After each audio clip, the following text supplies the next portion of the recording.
I read somewhere that when men and women look for a partner, they instinctively size each other up based on certain features. Important attributes include education, age, appearance, social status, and wealth. There are other factors too, like having children from a previous marriage, generosity, humor, intelligence, and lifestyle habits like drinking or being vegetarian. One general assumption is that a guy making $60,000 a year might be okay as a friend, with benefits for a woman making $15,000 but isn't husband material. Despite what you see in Hollywood movies, the wealthy don't marry the hired help they marry within their own social class. We all know roughly our level of desirability. A man probably won't expect a woman he sees as far above his level to do more than hook up with him. We subconsciously think that somewhere along the path of courtship and marriage, they will decide it was a mistake and that they can do better. Whether this is true or not, it got me thinking that my wife and I are well matched. We married in our 30s, a bit later than our folks did, and now, after 5 years, we are starting to talk about having a family. Maybe this winter we're both decent-looking, clever people from New England working-class families. My family made more money than hers. My dad is a successful contractor from Portland, but my wife's family had more status. She was an oops baby, born to a mother at the end of her childbearing years, married to an older man. Her dad was president of a small bank in Augusta, Maine. Those were the days when bankers made a decent living but didn't earn a lot of money. Her dad wore a suit every day, and everyone in town knew they might need to go to him for a loan. He controlled money and people's access to it, and because of that, he had status. As adults, we each graduated from college, her from a prestigious private college with no scholarship aid. Her mother worked for years to pay the tuition. I graduated from the local state college, which I paid for with a little help from my dad. Emily majored in art history with a minor in political science, an interesting field, but tough to earn enough money to raise a family on. On the other hand, I had the brains to get into a private school, and Dad had the money and urged me to do so. Observing my family, I realized that success in life at our level was more about initiative and brains than education. I learned the basics of running a business and how to think, speak, and write in more or less that order. The local state college suited me fine, especially as I could attend courses at Amherst and Mount Holyoke colleges more or less at will. I majored in history with a minor in business and took overloads every semester. After 2 years, I switched to engineering. I loved learning, reveling in poetry, literature, and history for my soul, while balancing them with economics and engineering courses for the practical part of my mind. I ignored students focused on the party life and made several fast friends among the serious students. During school, I worked for my dad during summers and learned the hard work and sweat side of the contracting business. After graduation, I learned the business side. I discovered that while I was good at management, I didn't enjoy it. I liked old historic buildings, the craftsmen on site, the thrill of discovery as you removed layers of renovation, and the sense of accomplishment when restoring them to their former glory. You honor architects and craftsmen dead 50 years or more by giving new life to their work. I also liked having an active hand in the work. I met an old man who specialized in decorative plaster work and was seduced by the craft and his way of working. I spent 3 years as his apprentice and then developed a nice business as a small firm specializing in restoration plaster. This included everything from the structural support of plasterwork to decorative painting, gilding, and other ornamental work. I knew I wouldn't get rich, but it would provide a good living. At 34 years of age, I carry on my payroll my former master Anthony, his apprentice, a secretary and office manager, and 1 laborer. I hire subcontractors and a host of the best restoration artists and professionals in the business as needed. As a side note, I am nearly finished writing a book on restoring decorative plasterwork with Anthony as my co-author. Oddly enough, while Emily went to school 7 miles away from my school with 3 years of overlap, I never met her during those years. 5 years after I graduated, I met her in a bar when we were both back visiting our respective folks. Her father had died and her mom moved to South Portland. Emily had been married and divorced in the interim. She refused to say much about it other than her husband became abusive, which is all one has to say. In getting to know her, we talked about our common experience in and around Northampton. She was a bit of a party girl in college, no thought to earning a living, no overloads, and no challenging classes. Having said this, you would make a mistake to assume she had a second-class mind. She was smart but lazy, never learning the pleasure of working on a difficult intellectual puzzle. I now realize this was the curriculum of choice for many who imagined themselves in the upper class, not much work, lots of fun, and a prestigious diploma. The real world comes as a surprise to people like that.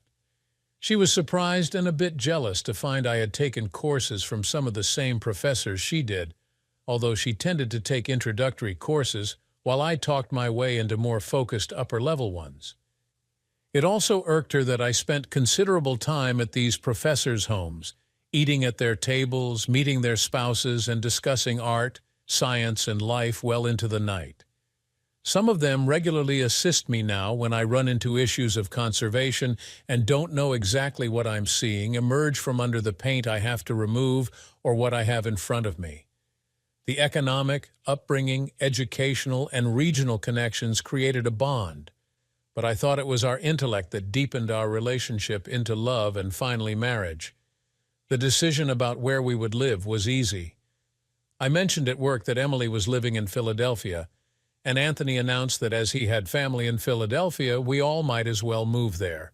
It was closer to bigger jobs and property costs weren't as high, so we did. When I bought our house, the neighborhood was somewhat undesirable. Ours is a lovely Victorian Romanesque-style house, faced with cut serpentine stone, a soft stone found locally with a greenish cast. The inside was complete with all of the original stained glass windows and custom woodwork. I replastered half of the house, copying the original moldings and plasterwork decoration. You may have seen it, as it's been written up in several magazines lately. The neighborhood's gentrification has been accelerating, which is good for our investment. The house is worth 3 or 4 times what we have in it now. However, we are surrounded by folks who earn, or at least make, a lot more money than us. Most of my work is for the wealthy, institutions, or the government, so my wife and I have to be socially active. She's got a part-time job with the local Democratic Party, and our social life has changed from a dinner and movie to a dinner and a play or the symphony. I've had to buy a black suit and a couple of 100 ties. Now I cannot reliably pronounce the names of French Impressionist painters with the proper accent, but one of the growing differences between us is that wifey can and looks down on those who cannot. I am always clean and well-dressed, but prefer an understated look. Actually, I admire the way the relatively few wealthy ones who come from old money dress superb quality, but never the brand names added onto cheaply made clothing from China, no logos showing. My casual clothes are worn but not worn out. Our neighbors are similar to most people who are doing well for themselves, in my opinion. They are over-groomed, diet to the point of becoming scrawny, and show their class insecurity by wearing outrageously expensive designer clothing with the labels on the outside so they can impress their peers. Janet, our neighbor's wife, is very proud of a hugely expensive watch that looks like a Chihuahua's Collarno taste.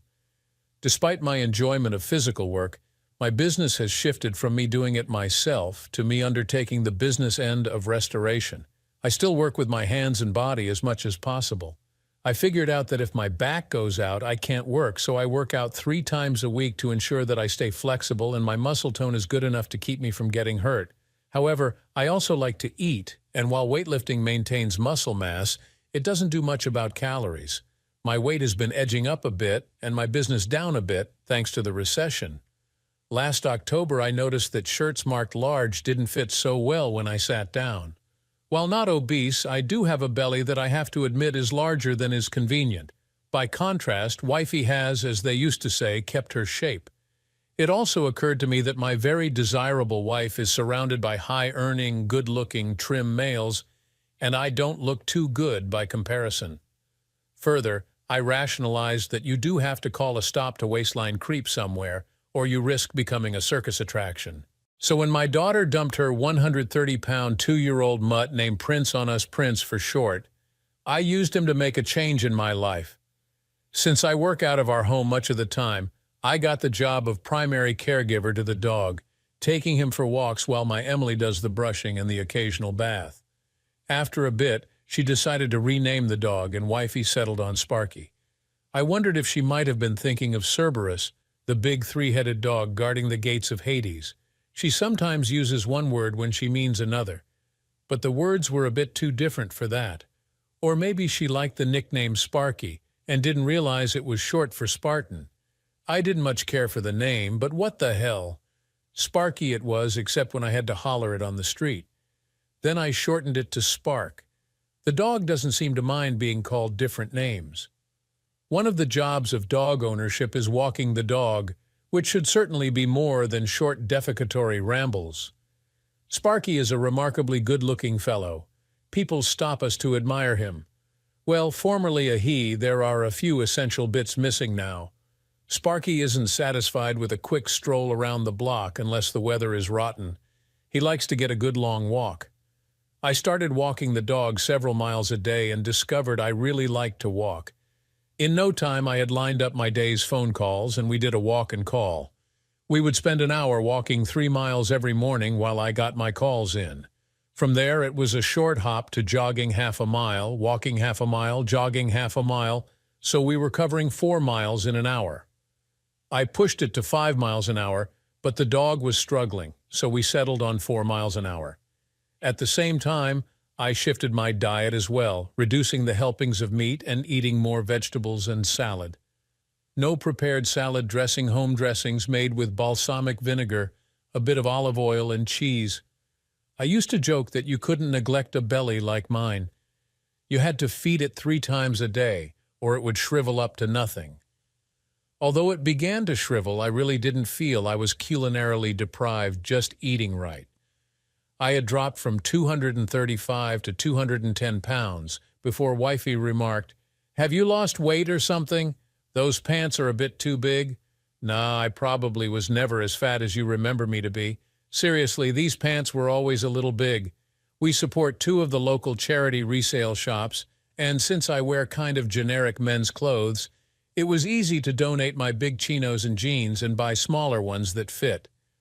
All of the clothes are slightly worn, and all look pretty much the same as the clothes I've always worn.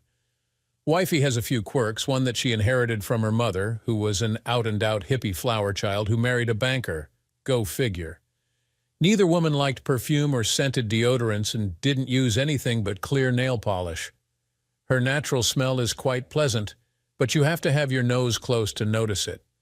It was remarkable then, when she came home one Thursday with some perfume on. Thinking she was perhaps advertising her availability for loving, I gave her a hug, followed by a nuzzle and kiss in expectation. But no, apparently tonight was not the night. She went upstairs to shower before supper, which was another unusual event. It may have been the rejection of amorous intent that got me to thinking it had been a while since we made love, perhaps a couple of weeks, and God knows when the last time was that she initiated lovemaking. I had brought this issue up before, about me always asking for loving and never her. I had even suggested marriage counseling. She claimed that she loved me very much, but at this time in her life she had a weak libido, and that was that. So did the perfume come from a sample at a department store? I looked in her purse but found nothing there. At supper, nothing was out of place. The conversation was normal, and there was casual affection. I was suspicious, and yes, I felt stupid going through the hamper looking for stains on her underwear. I didn't really expect any, and saw none. Over the next week, I checked our phone records and computer, but saw nothing out of the ordinary. On subsequent Tuesdays, I smelled the same perfume on her, but never found the bottle. I didn't ask wifey, as I figured I would get a bogus answer, and yet I couldn't find anything obvious. One evening, she did mention a job at the art museum she was going to apply for. I mentioned, "I know Tom Hoving, the business manager over there, quite well. What's the job? Do you want to meet him?" The response was cold water. No, Chris, I don't want your friends to try to get me a job. I want to do it on my own. Well, be assured that they won't give you a job no matter who recommends you. I can get you the interview with the right person. It's up to you from there, but please yourself. What the hell, I thought. Go for it, girl. Still, I thought nothing untoward about her changing jobs. So what can you do? Look for changes in behavior and hope they mean nothing. My weight got down to 190 during all of this, and my leg muscles had bulked up a bit. Frankly, I looked good and felt good. I slept well. My pecker stood at attention every morning when I woke up. Even wifey noticed and complimented me on my appearance, not that it resulted in anything like a surge in our lovemaking. But I began to notice other women now went a bit out of their way to chat with me. I must admit this latter bit generally occurred when I was walking the dog. Dogs do make people more accessible to chat, but the chats were increasingly broken off by me or the dog, as he is not interested in long talks when he wants to be walking. The dog walks soon got boring, starting as they did from the house every day. So first as a treat, and later as a habit, the dog and I began taking a taxi to other areas around about 4 miles from our house. We'd get dropped off out there and then walk home. One Tuesday, as is my custom, I was up before Emily, made coffee for myself and tea for her. I was reading the paper when she came down for breakfast, fruit plate on the table, English muffins by the toaster. Why don't you look nice? What's with the shoes? You need to wipe the dust off of them. You've been wearing sandals for the last month or more. Well, I thought they would look nice with this dress. Isn't that a summer sundress? I'd have thought sandals more in keeping with the season. Chris, no one asks you for fashion advice, do they? There's a reason for that. I have a full day in the office, but I'll be home at the usual time. What's on your schedule today? I have to see Mark in construction. They got the contract to restore the Royal Theatre, and there's so much decorative work that if I get the job, I'm going to have to hire more help. Looking it over could take all day. Other than that, I'll be here when you get home. The site is a bit of a walk from our place, so the dog and I took a cab. The theater is a huge auditorium built in 1925. It's suitable for movies or live acts with 1,800 seats and was saved by a local college last year from the wrecking ball. It was one of the driving forces in the rehabbing of what could be a lovely neighborhood. However, it was a pain in my butt. Mark didn't have a copy of the specification and wasn't sure what I should include in my bid other than the plaster work. I explained that, of course, he could pay us to put up scaffolding, do the plaster work, and then take it down. Then he could pay the painters and gilders to put the scaffolding back up and take it down again. But where was the savings in that? Plus, we would know what plaster needed weeks to dry and what could be done right away. Letting me do it all would save at least a couple of months in completing the job. I think I sold him on expanding my scope. Mark normally does new work, but times are tough. He took this job and was a bit out of his element. I spent a lot of time taking pictures and crawling all over the place, getting some idea of the extent of the damage. The dog did easy time and snoozed peacefully for about 3 hours. I was about done by 11:30 and glad I was to be out in the air again. Sparky and I set out in the general direction of home, but I was hungry and wanted to check out a block of restaurants I had read about in the Sunday paper. By 12:30, we had walked about 2 miles and were traversing the restaurants, each with sidewalk eating out front. Both the dog and I were interested in the smells of food. I was surveying the lot to figure out what appealed to me. At the next Tuthlast restaurant, I spotted my wife at an outside table close to the building. She was clearly holding hands with a well-dressed older man. She probably would have noticed me if she wasn't so focused with happy intent on what her dinner companion was saying. Of course, she didn't expect me to be there, and the dog was hidden by the other tables and a row of little potted bushes and such, so he hadn't given us away. If there had been any doubt as to it being her, the dog picked his nose up and gave a gentle woof, recognizing her scent. I put him in the heel position lest he lunged into the restaurant and walked past them. My mind was racing with thoughts ranging from denial to homicidal rage. I continued around the block while my head cleared until I came to the point where they were in view again. I was sure I didn't recognize the guy. He was clearly older than her by 20 years and had the look of money about him. By now, the table had been cleared and coffee served. I had stalled as long as I could. I had to make a decision: attack, flee, or hide and follow them. What really decided it was that wifey's back was to me, so I could approach unrecognized. I put the dog in the heel position and walked up to them, keeping my eyes on the folks at the table next to them so Studley wouldn't connect my approach with them.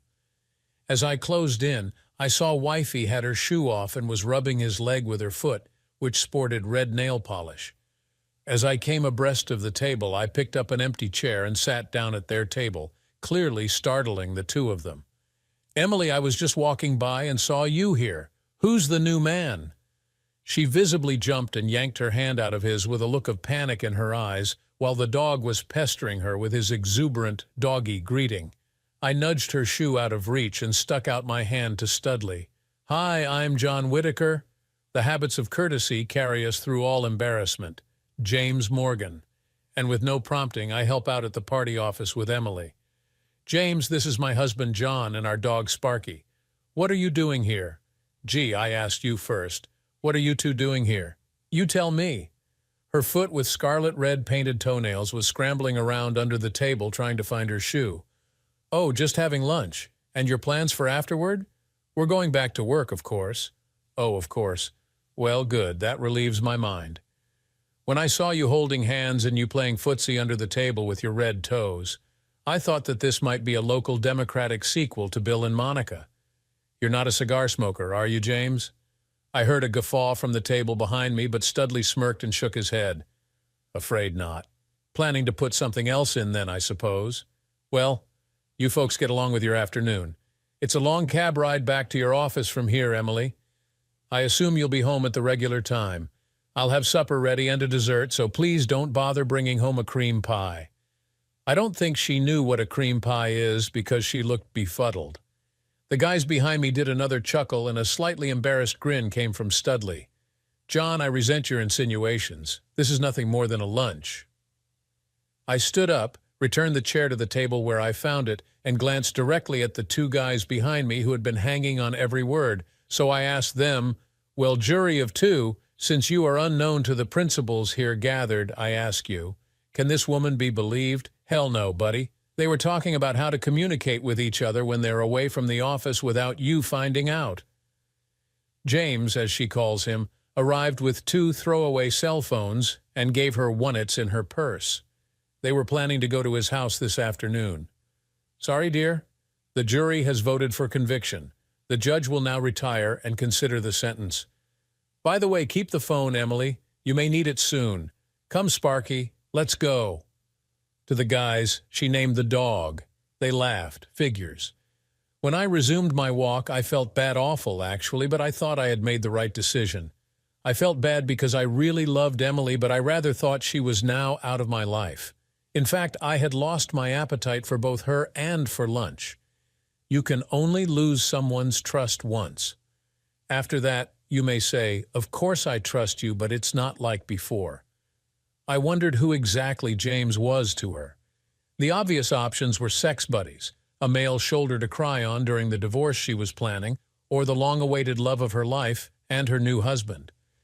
I called my younger sister, who was also self-employed and a fact-checker for assorted media. In essence, if a news source claims so-and-so divorced in 1978, my sister checks the fact. She's very good at digging information out of the internet. "Hey sis, you online at the moment?" "Yes, why? You and Sparky get lost again?" "Nope, big secret though. It's completely legal but very confidential. You can't tell anyone in the family about what I need you to do. You're kidding." "Nope. Go online and look up James Morgan. He's about 60 years old and lives in Philly. I want to know all the dirt about him: credit rating, marriage, money, etc. If you have to pay to get into databases, I'll pay you back. Call me on my cell phone when you get some good stuff. The deadline is 5 p.m. "I can do it, John. But why the secrecy? What's happening? I think Emily may be getting interested in him. I need your help now." "You got it." Off the top of my head, I recall Morgan is from old money, but has none himself, bit of a rotter. Married to Elizabeth Waldrop Morgan, who has loads of bucks and is a society maven. James is a man about town who does nothing but is accepted socially because of his wife of many years. Don't loan him money and regard anything he says with suspicion. That's the nutshell biography. I'll get some specifics by 5 p.m. I especially wanted to know how much money he has. How the hell do you know all that off the top of your head? Well, like I say, he gets around and is in the papers quite a bit. That, and I did the fact checks on a book about his father a few years ago. I'm drawing a blank on the author's name, but it felt like I wrote half of the book. Great. Look forward to hearing from you later, and thank you. Well, well, well. Knowing the enemy is the key to winning the battle. As I was walking by anyway, I rummaged in the 2 or 3 trash cans nearest to our house, but didn't find what I now suspected I might find sooner or later. Obviously, the next step was Emily. She could have skipped work and beat me home or kept me waiting while she had sex with James, trying to come up with a good story. I guess the former if James was a passing fancy, and the latter if our marriage was over. Happily, it was the former. She was home, and perhaps James was a passing fancy. She greeted me earnestly. "John, I'm sorry, it wasn't what you think. James is going through a divorce and needed someone to talk with. That was all. And what? Look, I want you to tell me in detail, with dates and places, what's been going on, especially on Tuesdays and Thursdays. I'm telling you, John, nothing's been going on. I love you. So this was the first time you dressed especially for him and hid the nail polish from me? You know that was wrong. The 2 of you hid across town, found to have an intimate lunch followed by an afternoon of sex in the house of the guy you wanted to help, where you could offer consolation for his marital worries in private. Make dear James feel less unloved out of kindness, but overcoming great personal disgust. Hold his hand and give him a harden as you reassured his masculine vanity. You make it sound so shabby. It wasn't like that. So tell me how it was then, Emily. Surely it's not true that nothing happened between you. But nothing did happen. My cell phone rang. As I reached for my cell phone, Emily said, "Leave it, John. They'll call back." Grabbing the phone, I responded, "This conversation isn't going anywhere anyway. You're still in damage control mode." "Hello? No, I'm not okay. What was the outcome of that?" "It would seem so." "Okay, let me know. Bye." It was my sister announcing that James and his wife just celebrated their 30th wedding anniversary, and there was an allegation against James of rape and related pictures of at least 2 naked women posted on the internet. He allegedly got them into his study, screwed them, and went nuts in front of hidden cameras. He was okay up to that point, but then they showed up on an internet porn site he is suspected to have a part ownership in. It was hushed up, partly because it was all he said, she said, and there was no proof who posted the pictures. One of the women did get a good chunk of money out of James or his wife. No one knows. He owns no property, no business partnerships, and his net worth is about $200,000 and falling. Mine is about $300,000 and rising. James is a nice guy, and his wife doesn't understand him, right? Listen, Emily, I'd love to hear the fairy tale you've concocted, but I've not the patience. I'm going out for a while to lower my blood pressure. I walked back to the door. I'll be back in an hour or 2, and then we'll decide what to do. She followed me to the door, repeating her claim of innocence, and I got the door shut in her face. I continued walking in the direction Sparky and I had been taking to get to our house, checking the trash cans as I went. In the bin on the corner, I hit pay dirt. Under some papers and such, I found a folded newspaper containing a discarded cell phone and a 3-pack of unopened condoms. I had a nice coffee in a local cafe and even indulged in a real cream puff. I read the paper there to soak up the hour. I figured wifey needed to come to her senses or to cook up a better story. I strolled back to the house, took a pee in the hall toilet, poured myself a glass of wine, and sat down with my red-eyed wife. So where were we? I believe you had floated the fiction that nothing happened. You were loyal and true, helping the lovelorn, which is a group you may soon be joining if you don't tell me exactly what's been going on. But I told you nothing happened. Nothing's been going on. Look, you silly cow, vague denials are not convincing. Stuff has been going on for a month or more. So tell me what's happening. I really don't know if you have anything to gain by doing so, but I assure you, you have nothing to lose. As things stand, you're on your way out the door. I know more than you give me credit for, and your story better align with what I do know. All right, I swear nothing happened. I began working with James back in April, and I was drawn to him. He has a certain magnetism. At the time, our marriage was going stale, boring sex, same old story, and I was feeling old. James is well off from old money and is connected to everybody who is anybody in this city. He has his problems too, and he began confiding in me. We started going out to lunch on Tuesdays so that we could talk. Certainly he didn't want his personal troubles to be office gossip. I think I did him some good. He was really broken up. His wife was sleeping around with unsuitable people. Oh, indeed. It's much better when they sleep around with suitable people, preferably their betters. Much less painful for the wrong spouse. That's not what I mean. Possibly, but it's what it sounded like. So, old father figure James began to woo you with that "my wife doesn't understand me" line. Where did he take you to dinner and what did he give you for gifts? He never gave me anything of consequence. So what little token things did he give you? Some perfume. Took me to a department store the second or third week to help him find a gift for his wife and wanted my advice. We went into the perfume department. He wanted something she might think was sexy to inspire her and wanted my advice on what scents might do that. I tried half a dozen and finally picked one, but I only said I thought it was very nice for his wife, of course. The next time I saw him, he gave me a bottle of it. It was quite innocent. Right. He suggested perfume for someone you never met. You picked it out, one you thought was erotic. He bought it for you and asked you to wear it to connect your body to his face. It was all so innocent that you never mentioned him, your shopping expedition, or the perfume to me.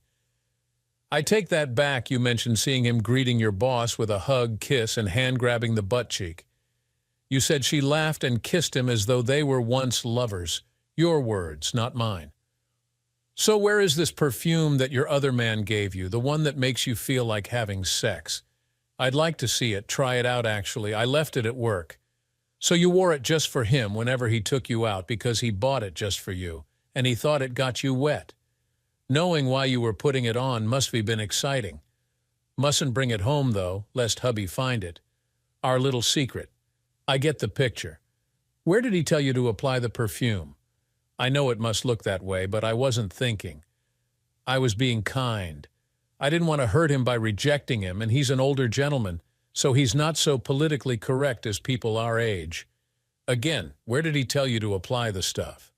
As you know, I don't wear perfume, but I do know where to put it.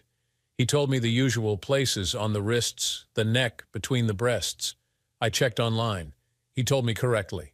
Yes, certainly between your breasts, where he was planning to have his nose at some point. By the way, how much did this bottle cost? Why, I don't. I slammed my hand flat on the table with a smack, and she jumped. Cut the crap. Of course you know. He bought it right in front of you and had to have mentioned it to you. He wanted to impress you, so how much? Emily's lip quivered. It was outrageous, $275 for a small bottle. Now we're starting to see the bigger picture in context. Emily, what you've been doing is called letting the small head do the thinking. In your case, your vertical lips were whispering to you. But do continue. This was still in June, wasn't it? When did he get on to you about your clothing? My God, how just go on. Also, you need to tell me when and where you went with him. Well, the first 2 times it was just to a little Italian restaurant in South Philly. After that, mostly in the neighborhood where you saw us. It was the end of June. He said it was where it was happening. He and a number of others had been buying properties there, and the area was taking off. I met him at the Blue Squash. It's a Mexican fusion place. He gave me the perfume at lunch. I dabbed some on, and later the waitress asked what the scent was that I was wearing that had her a bit aroused. Did he get there first? She nodded. Yes. So he primed a waitress to say that when she, picked up the plates? She was clearing the table? No, he wouldn't have done that. I mean, how could he? Maybe he did. I mean, now that you mention it, I really can't imagine a waitress coming out with something like that right out of the blue. He did tell me a lot of crap about how I stirred him and such. And about your choice of clothing? Geez, that was nothing. Shortly after I first met him in the office, I think we had lunch right around the corner from work. Part of his patter of flattery and good advice, I had such nice legs and all, but I would benefit from a more professional look. I should wear dresses and skirts, but bare-legged with sandals and button-down blouses with a bit of jewelry. Anyway, the lunches were nothing much. We sort of commiserated with one another about life. Be specific. What did he lead you into bitching about? Well, where my career was going. I mean, John, James is a talent spotter in the city. He got my boss her job, and he's helped lots of other people get ahead. He connects talented people in one organization with an opportunity in other organizations. He was telling me about a job with the art museum that would be perfect for me. It was gossip, of course, but real inside stuff.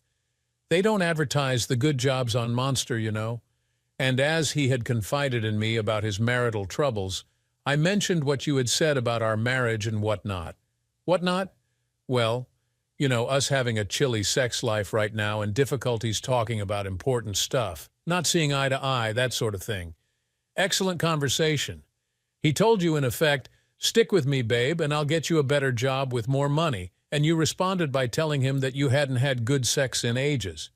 I bet his ears perked up when he heard that. Her eyes watered up a bit. John, you turn everything into something sordid. It wasn't like that at all. He was thoughtful and kind. He is a master, Emily. Everything he said had two sides. On one side, he was kind and protective, but on the other hand, it was demanding and controlling. We are both seeing the truth, like a coin having two sides. Anyway, go on. The first lunch date across town, the Blue Squash, was so-so. Well, after lunch, we took a cab back across town.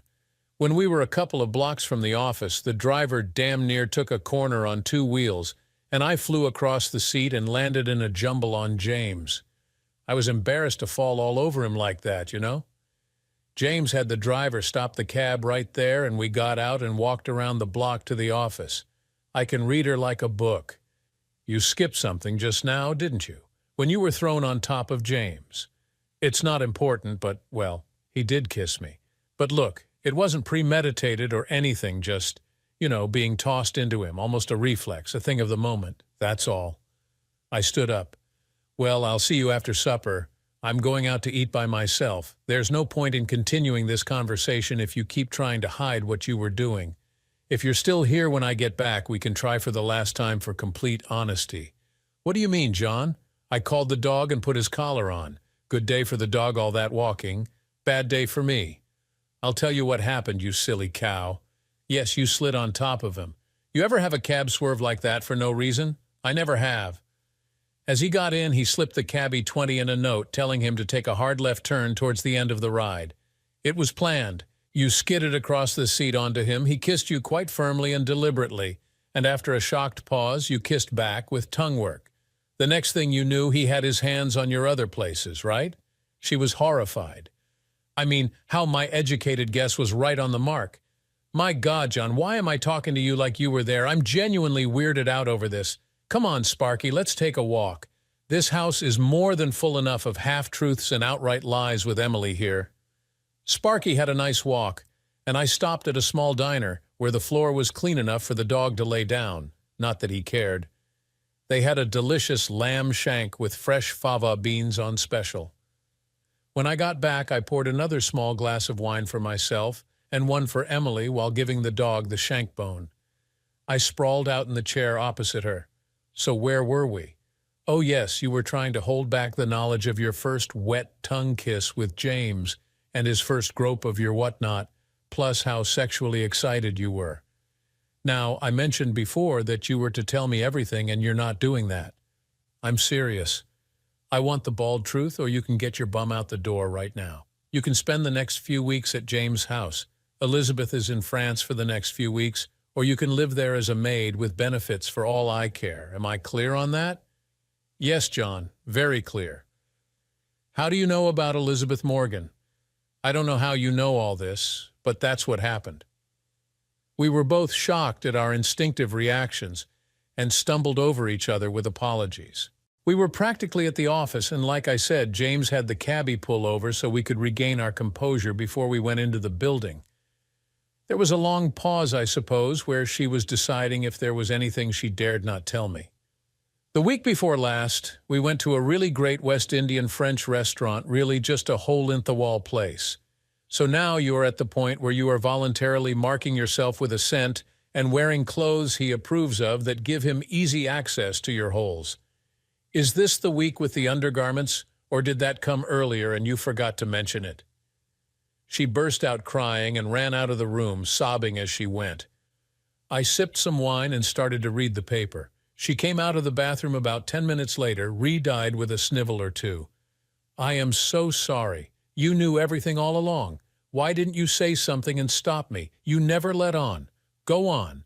The West Indian jerk, chicken neon lights, cheap tables and chairs, really spicy, great-tasting food. Yes, well, I don't know what brought it up, but James had been talking earlier about women willingly wearing uncomfortable underwear like girdles in the old days and nowadays bras and thongs and such. What cheap, uncomfortable things they were that most women didn't know what really good underwear was. Well, and I thought it would be the old line take off your underpants in the restaurant line. James is an original, all right, something new under the sun. He reached into his briefcase and handed me a very elegant box, saying, "Here, this is for you. Try them out and let me know which is more comfortable, these or what you have on now." Of course, I started to open it. Don't open it here. This is too shabby a place for these, as he tapped his finger on the box. Since I'm trying to be honest, we necked like teenagers in the cab back to the office. I knew I had a glum look on my face. Emily, this is really hard for me to kiss and tell. It's not so easy to hear it either, but we need the catharsis to heal. Go on. By the way, tell me about the panties. What was so special in the price? Honest, he's never been here. Honest. He dropped me off at the office in the underpants. I've never seen anything like them. They don't look the least bit erotic. Nothing like that at first glance. Plain even, but pure, tightly woven silk, carefully hand-stitched. You forgot to check the inside. The price was still on them. $75 each, and there were 3 pairs in the box, 1 red, 1 black, and 1 white. They were sort of like very short-legged boxer shorts, beautifully made, and in the crotch there was a silk pocket, and you could slide a cotton handkerchief-like thing into the pocket if you needed them to be more absorbent. I tried a pair on at the office, and they were heavenly-like. I was naked underneath, only rubbing like silk against me. Of course they were silk. I couldn't stand it. I was so hot I came home and attacked you that night. I don't remember seeing them. Be serious, I couldn't let you see them. I changed in the office and kept them in the office. The price wasn't left in the box by accident, you fool. He wanted to impress you. People with money to burn, it's important for the seduction that you be impressed. Go on to the next part. So last week we went to lunch at a French restaurant over on 2nd and Olive. I know you're going to ask, yes, I chose the white ones. I doubt that you chose them. You sure James didn't express a preference for the white ones? Well, maybe now that you mention it, he did. Anyway, it didn't matter, right? I thought he played her like the master he was, always asking for more, always something that would be easy to say yes to get her in the habit of agreeing, expecting to do things to please him. This is when he asked you to show him that you were wearing his gift there in the restaurant. She went orbital. Jesus H. Christ, John, did you put a hidden mic in my purse? I made sure nobody saw that, and he never mentioned or emailed or spoke about it. Answer me, goddammit, how did you know? There's no microphone. Go look in your various purses, see if there's a bug. Seeing is believing. As we mentioned earlier, I have a very active male mind, and I am very good at deductive logic, that's all. You barely understood what he said to you. I understand what he was doing. All right, whatever, we were sitting side by side in the booth, me on the inside. He asked to see his gift, so I looked around and lifted my dress only high enough for him to see my underpants. See, you interpreted the word his gift to be the underpants he gave you. Equally, his words referred to your glory hole, which was going to be his gift from you. 2 sides to everything. Your conscious mind understood one side, but subconsciously, you weren't innocent. You understood where things were going. I don't think so. Oh, crap. Maybe you're right. Anyway, we had a lovely prix-fixe lunch. The waiter spoke French, as does James, by the way, and he ordered for me. It was one of the best meals I've ever had. Mostly, we talked about the Democratic Party and what was really going to happen this fall and the likelihood that you would be working for the Art Museum by then. We did talk about that. It looks like a sure thing, even though you haven't been interviewed for the job. And you had sex in the booth after all that peeking under skirt, eating sophisticated food and talking. I am ashamed of myself, but it wasn't sex, more like heavy petting. Sicko. No, not at all. Very erotic. Sex in public, but hidden. A shared secret adventure. Further practice for you to submit to him. I bet he was ready again by the time you got in the cab. I had to, as you apparently already know. By the way, when was he going to put in a good word for you at the Art Museum? And did he mention who his contact was? She visibly relaxed at what she saw as an innocuous question. Actually, he did, just after we ordered. Next week, Wednesday, he was having lunch with Tom Hoover. He's the person to see, so you would have to be nice to him today. And as a correction, you were hoovering James. The guy at the museum is Thomas Hoving. It irritates him to no end to be called Tom, and Thomas would never go to lunch with an idiot like James. I have lunch with Thomas and Howard Goldman in a local pub 3 or 4 times a year. I offered to introduce you, if you recall, but you wouldn't have it. Well, we all value stuff we pay for more than what we can have for free. By the way, you didn't mention his gift of the nail polish. When did he give it to you? It arrived at the office last week. And the note that came with it, Chris, how could you know about the note? Emily, the note. Well, he knew I didn't wear nail polish, but he asked as a favor for me to wear it today. I just painted it on last night, just on your toes so you could wear shoes and hide it from me. A sheepish nod from wifey. Well, good. Another visible sign of your willingness to wear his mark and surrender to him completely. What did he tell you you were going to do this afternoon? Well, just that he had some antiques that had been in his family for 250 years and in a beautifully restored house. The museum borrowed several of the better pieces of furniture for the Rococo Chippendale special exhibit a few years ago. They have offered him over $1 million for the desk alone. Well, of course, I was interested. I mean, how often do you get a chance to see something like that? And what did you think you would have to do to please James and get the good word in with Hoving? Well, that's just it. I was calling a halt to it all. Him forcing me to please him was just the end. I mean, I'm married, after all. Nothing more was going to happen. I swear I was done with him just as soon as lunch was over. So sweet, innocent you left the house this morning planning to end the affair before it exceeded Bill Clinton's definition of sex. Yet you told the office you would be gone for the rest of the day. To prepare to give James the bad news that it was all over between the two of you, you went to work prepared exactly as James asked you to, with shining scarlet red nails on your toes, with matching red silk underpants, with his perfume on your breasts. Face it, you were planning to spend the afternoon alone with him in his house. You had already exchanged French kisses, let him play with your body. You bought some condoms to use at his house, and now you think me dumb enough to believe you weren't planning to screw him. I didn't have any condoms. Oh, yes, you did. That's why you about crapped yourself when the guy said he gave you a cell phone and it was in your purse. If I had looked in your purse, I'd have seen this. I pulled the discarded cell phone out of my pocket. And these. I reached back into my pocket and tossed an unopened 3-pack of condoms, lubricated and ribbed just like a good little whore. Be prepared. John, how? Where? From the trash can on the corner of 6th and Sycamore, where you dumped them when you got out of the cab. That's where they're from. They were tucked together inside a folded newspaper. Look, you dumb whore, the son of a bitch was setting you up, and you eagerly allowed the old fart to seduce you. Oh, yes, you probably see the house, but in his study, in front of hidden video cameras, you would have had a pork infusion from that rotter, the least of the blue bloods. Then if you tried to break off with him, he would have had pictures that would ruin you and your marriage. In a month or two, when he had screwed you, he could do any damn thing he wanted with you. Oh, I can't believe that. He was really nice. Emily, he's played you like a violin from the start. He got your sympathy, flattered you, promised you entry to what you wanted. You have your nose pressed firmly against the windows of the houses of the upper class, and he knows it. He worked diligently, getting you to yield more and more control to him. The worst thing is, you decided that you wanted what you thought he could deliver, and were willing to have sex with him and dump me to get it.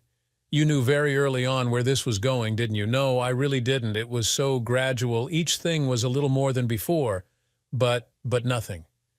I was a drag on your ambitions, holding you back from the right people. Those people run things. You think we are trash. Let him cover you with his underpants, wear them for him. Feel how the other half lives. Kisses, forced but impulsive, accidental, next time given as a right. The outrage of almost having a public fornication in a restaurant, for God's sake. Each previous liberty now is due. Sucking him off, the first of the 3 holes you were going to give him.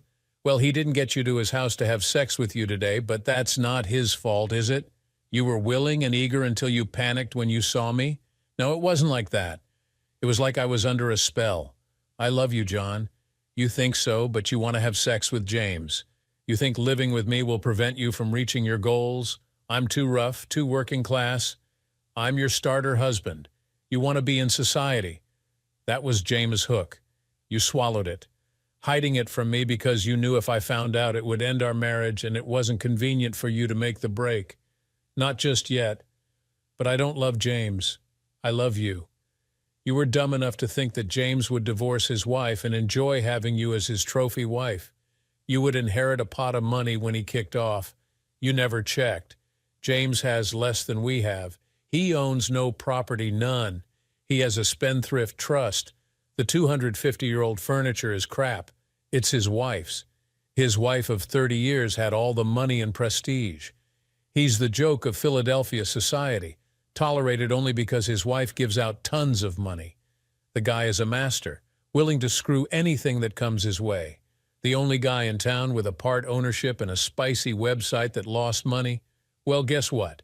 Remember what I said about the wealthy screwing the wrong sort of people? You're not society, so his wife really doesn't care if he screws you. You are an unsuitable person. They both know he's not going to marry you. You're just the right sort for him to screw, like his wife screwing her personal trainer. Fun for her, no consequences. Hell quit when she wants him to. You picked the wrong one this time, but take heart. Learn from this and you may hit gold next time. I have to tell you that like an idiot, I did forgive her indiscretion, but I certainly didn't forget it. Bill Hoving interviewed her, and she did get the job at the art museum. After Christmas, we talked about starting a family, but before it could happen, Bill mentioned to me as a friend who had told him the truth of what happened between Emily and James, that Emily was perhaps enjoying a dalliance with a board member, Mark Fields. He swore me not to give him as the source of the rumor. Fields is distantly related to Old Money, but he grew up rough. His money actually comes from demolition and salvage yards. Mark was recently divorced and genuinely wealthy. I didn't fool around this time. I paid an investigator to look into it and got a batch of pictures them kissing, him with his knee pressed between her legs and with his hand on her bum, them walking with their arms around each other. I mentioned the lack of explicit pictures. John, unless they're truly nuts, screwing in public view or something like that, you're talking about huge costs, $20,000 to $50,000. First, you have to figure where and when they are going to do it. Then you have to get the cameras in place, and then get the pictures out, and then get the cameras back. You can't believe what it costs paying someone reliable to break into houses, install cameras and such. Probably be cheaper to hire someone to tail them. Give me a break. Look at them kissing with his hands on her bum. They're screwing each other. So I handed her divorce papers. The pictures were invaluable. She thought she was close to reeling him in, and the scandal would end her hopes. In exchange for her walking out with nothing but the clothing in her closet, I agreed to a quiet divorce and to never say a bad word about her, James, or Fields. What little regret we both had was for the departure of the dreams we once shared. I also agreed she could live with me for a maximum of 6 months, so the divorce would not upset her apple cart. Fields proposed, and she was gone in 3 months.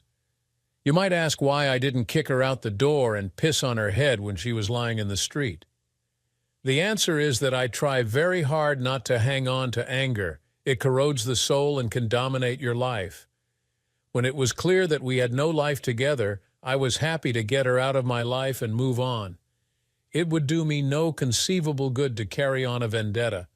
Frankly, nobody in town cared one way or the other.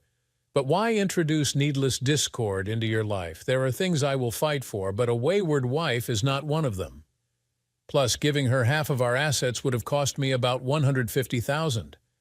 After the divorce, I focused on my work and my dog, Sparky. My business thrived as the economy picked up, and I found myself increasingly engaged with restoring historic buildings. I even finished my book on restoring decorative plasterwork with Anthony. It was well received in the niche community of restoration experts, and I started getting more prestigious contracts. Life went on. I started attending more social events, not because I wanted to, but because it was good for business. I met new people, made new friends, and slowly, the wounds from my marriage healed. I even started dating again, though I was more cautious this time around. One day, about a year after the divorce, I ran into an old college friend, Sarah.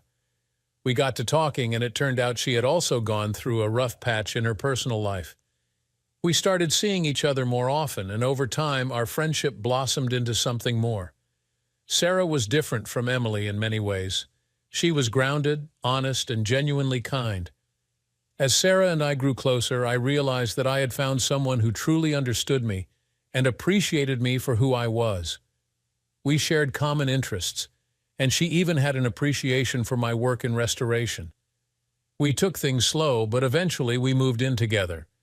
Life with Sarah was simple and fulfilling. We enjoyed each other's company, took long walks with Sparky, and explored new places together. She became my partner in every sense of the word, and for the first time in a long while, I felt truly happy and at peace. Reflecting on my past, I realized that the experiences I had gone through had shaped me into the person I was. They taught me valuable lessons about trust, resilience, and the importance of surrounding myself with genuine people. My journey had been tough, but it led me to a better place, a place where I could finally start anew and build a future filled with hope and love. Thanks for tuning in to this eye-opening story of betrayal and redemption. What would you do if you caught your spouse cheating with a wealthy, manipulative suitor? Share your thoughts in the comments below. Don't forget to like, share, and subscribe for more real-life stories of heartbreak and healing.